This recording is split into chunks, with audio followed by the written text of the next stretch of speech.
ही जी बक्षीस आहे या पुढच्या सामन्यासाठी ती नगरसेवक सन्माननीय जालिंदर बापू शिंदे यांच्या वतीने दिली जाणार आहे। चेंडू या सामन्यातला संपलाय 36 चेंडू दोन टप्प्याचा चेंडू होता। यष्टीरक्षकाच्या हातामध्ये पुन्हा एकदा निर्धाव मध्ये गेलो तरी तो बापूत्र खेळपट्टी असतात आणि याचबरोबर पुन्हा एकदा हा चेंडू यष्टीरक्षकाकडून निसटलाय।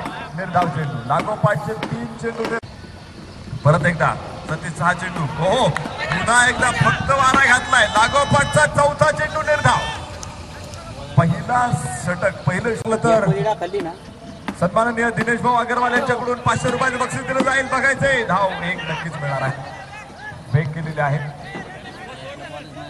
तर ही धाव मिळणार नाही असं पंचांनी सांगितलं। त्यांना आंतरराष्ट्रीय क्रिकेटमध्ये ओळखलं जायचं हो आणि हे निर्धाव षटक लागोपाठचे 6 चेंडू सतीश पठारे निर्धाव टाकलेत। पहिलं मेडल ओव्हर असेल या स्पर्धेतलं।